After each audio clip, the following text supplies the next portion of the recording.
Renungan Pagi menjadi Putra dan Putri Allah oleh Ellen G. White, 19 November 2021. Mari kita berdoa. Bapa kami yang di sorga, Allah pencipta langit dan bumi, laut dan segala isinya, Allah yang maha besar, maha kuasa, sumber segalanya, yang kami sembah selalu melalui anak-Mu yang tunggal, Yesus Kristus. Terpujilah Yesus, anak Allah yang maha tinggi, yang adalah anak domba yang menghapus dosa dunia ini. Pada pagi hari ini kami bersyukur boleh bangun dan berbakti, dan sebagaimana membaca dan mendengarkan nasihat firman-Mu, kiranya ini menjadi pembaharuan bagi masing-masing kami. Beserta kami sepanjang perbaktian ini, kehendak-Mu yang jadi.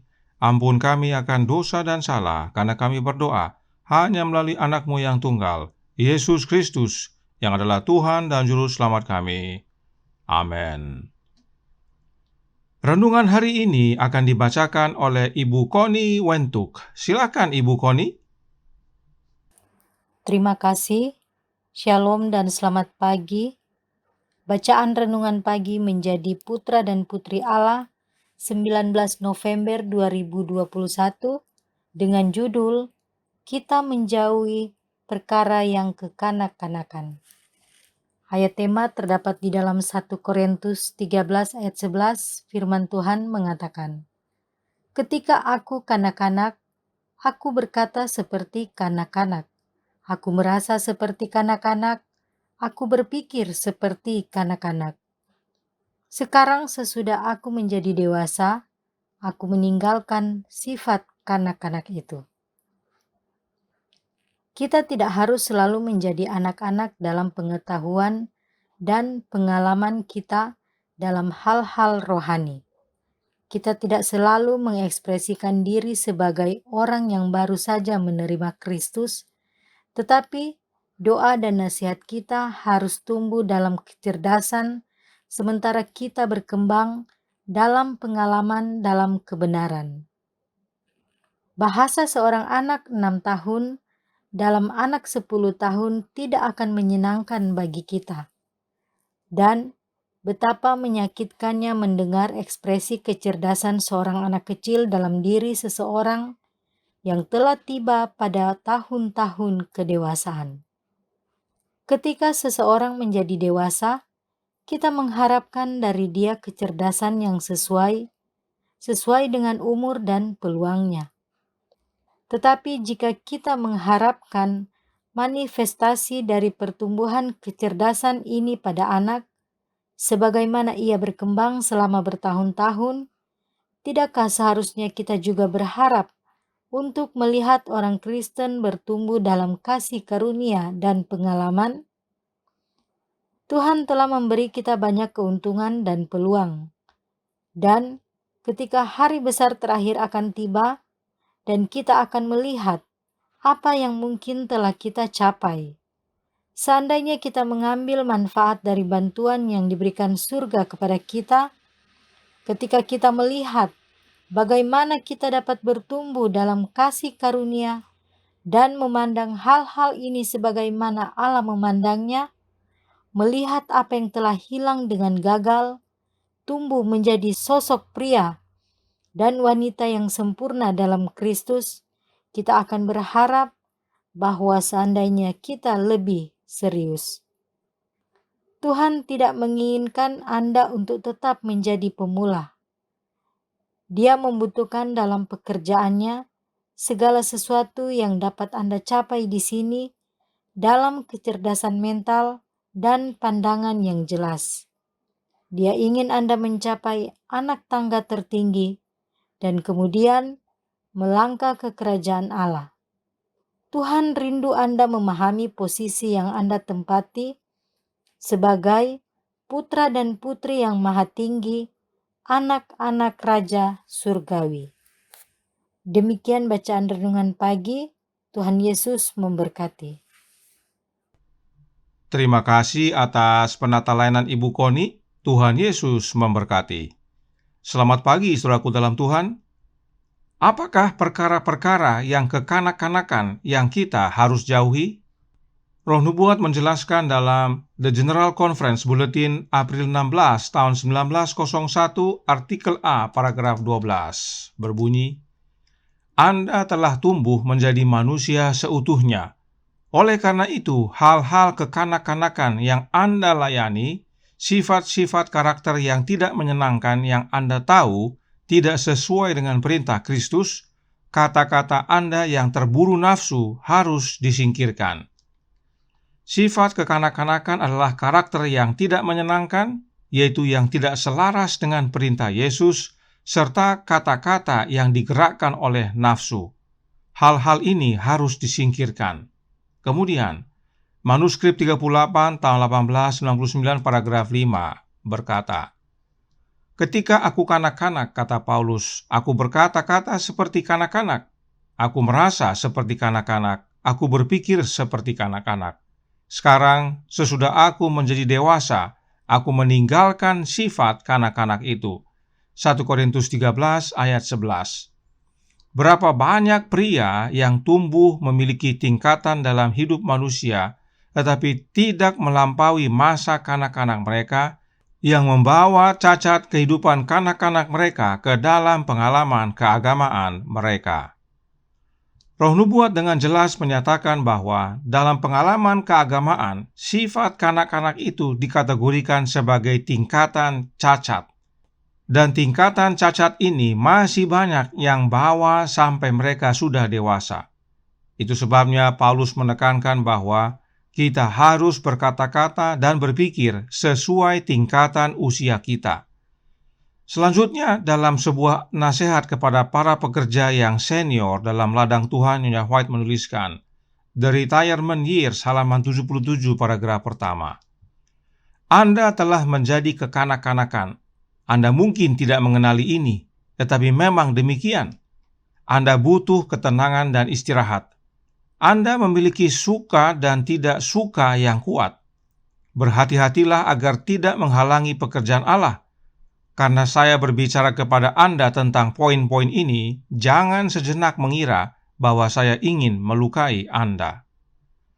Mengapa Nyonya White memberikan pernyataan ini? Karena dalam artikel yang sama, halaman 77 paragraf 3, Nyonya White lanjutkan, "Saya mohon Anda untuk menyingkirkan semua perasaan curiga dan cemburu. Inilah sifat kekanak-kanakan yang masih terus dipelihara oleh para pekerja senior dalam ladang Tuhan, dan hal ini masih ada sampai sekarang, dalam organisasi, dalam jemaat, dan bahkan dalam keluarga. Karenanya renungan hari ini katakan, jauhi perkara kekanak-kanakan ini." Satu lagi kita baca dalam manuskrip 42 tahun 1903 paragraf 20 yang berbunyi, "Tetapi mereka belum melihat kekejaman mereka sendiri. Mereka telah mencapai kedewasaan penuh sebagai pria dan wanita, tetapi mereka tidak menyingkirkan perkara kekanak-kanakan. Mereka telah mempermalukan anak-anak mereka, membangkitkan amarah mereka yang kejam, dan merusak karakter mereka." Nasihat ini bagi para orang tua dan yang sudah tua. Jika kita masih pelihara sifat kekanak-kanakan kita, maka itu akan mempermalukan anak-anak kita. Saat anak-anak kita melihat kita yang sudah tua dan bahkan sudah beranak cucu, tapi masih pelihara sifat kekanak-kanakan, maka kita akan heran dan malu. Tanpa kita sadari, hal ini merusak karakter anak-anak kita. Mereka akan merasa bahwa sifat-sifat seperti itu dapat dipelihara sampai kakek nenek sekalipun. Tidak heran, harus dijauhi perkara yang kekanak-kanakan ini. Namun, apakah kita bisa melakukannya sendiri? Tentu tidak bisa. Masih dalam manuskrip yang sama, Nyonya White melanjutkan. Manuskrip 42 tahun 1903 paragraf 21 menjelaskan, "Para orang tua, Anda telah dikuburkan bersama Kristus dalam baptisan. Sudahkah Anda membuktikan bahwa Anda telah dibersihkan dari dosa? Anda telah dikuburkan dalam rupa kematian Kristus dan dibangkitkan dalam rupa kebangkitannya untuk berjalan dalam kehidupan yang baru. Apakah kehidupan lama Anda, kehidupan yang keras dan sewenang-wenang, yang digerakkan oleh nafsu dan diatur oleh perasaan duniawi, telah berlalu? Apakah Anda menjalani hidup baru di dalam Kristus?" Meski ini diberikan untuk para orang tua, tetapi nasihat ini bagi kita semua yang sudah tua juga. Adakah kita sudah menjadi manusia baru di dalam Yesus? Atau sifat-sifat kekanak-kanakan kita masih terus kita pelihara sampai tua? Sadarkah kita para orang tua bahwa kita makhluk yang unik?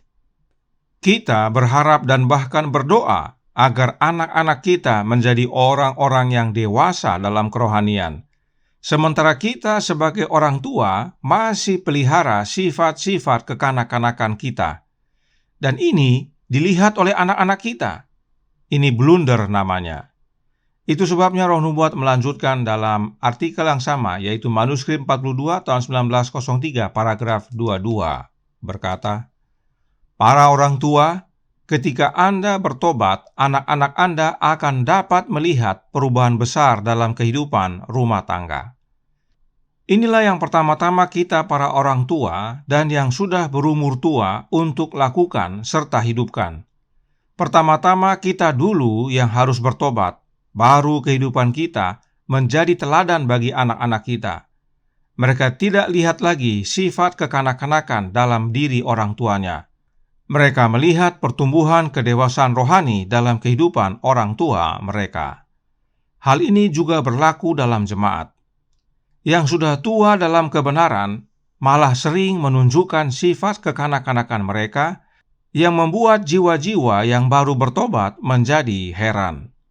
Itu sebabnya perkara kekanak-kanakan ini harus dijauhi dan caranya cuma satu, yaitu tinggal di dalam Yesus dan menjadi manusia baru. Karenanya Alkitab menasihatkan dalam Filipi 4 ayat 6 dan 7, berkata, "Janganlah hendaknya kamu khawatir tentang apapun juga, tetapi nyatakanlah dalam segala hal keinginanmu kepada Allah dalam doa dan permohonan dengan ucapan syukur. Damai sejahtera Allah yang melampaui segala akal akan memelihara hati dan pikiranmu dalam Kristus Yesus." Ini nasihat penting bagi kita yang sudah tua dalam kebenaran. Apapun itu, kita perlu nyatakan pertama-tama kepada Allah dalam doa dan permohonan dengan ucapan syukur. Artinya, dalam keadaan situasi apapun, baik senang maupun susah, yang kita cari pertama-tama adalah Allah. Sebab jika diri kita yang pertama, maka sifat kekanak-kanakan kita pasti muncul. Tapi jika Allah yang pertama, maka damai sejahteranya akan pelihara hati dan pikiran kita dalam Yesus. Dengan kata lain, Allah berkata, "Diamlah dan ketahuilah bahwa Akulah Allah." Tidak heran Alkitab juga menasihatkan dalam Yesaya 30 ayat 15, berbunyi, "Sebab beginilah firman Tuhan Allah yang Maha Kudus, Allah Israel, dengan bertobat dan tinggal diam kamu akan diselamatkan. Dalam tinggal tenang dan percaya terletak kekuatanmu." Entah dewasa dalam usia jasmani atau usia rohani, kita perlu belajar untuk tinggal diam dan tinggal tenang. Sebab disitulah kekuatan kita. Oleh karena kita belajar bertumbuh bukan dalam kuat kuasa diri kita, tetapi di dalam Yesus. Sebab damai sejahtera Allah yang pelihara hati dan pikiran kita di dalam Yesus adalah Yesus Kristus itu sendiri. Itu sebabnya Yesus berkata, "Damai sejahteraku kuberikan kepadamu." Inilah satu-satunya cara untuk menjauhi dan tinggalkan perkara kekanak-kanakan kita. Kita belajar diam dan tenang di dalam Yesus. Oleh karena itu Roh Nubuat menutup dalam The Youth Instructor Juni 28 tahun 1894 paragraf 8. "Biarkan kebanggaan dikalahkan. Rendahkan dirimu di hadapan Tuhan dan bersihkan sampah dari pintu hatimu, dan biarkan juru selamat masuk. Pekerjaan hati perlu dilakukan." Sifat kekanak-kanakan kita sebenarnya bentuk dari kebanggaan manusia kita. Itu sebabnya kita pelihara dari kecil sampai tua. Kita merasa itulah cara kita untuk mendapatkan kemauan dan atau keinginan kita. Tapi itu adalah sampah. Kita harus bersihkan.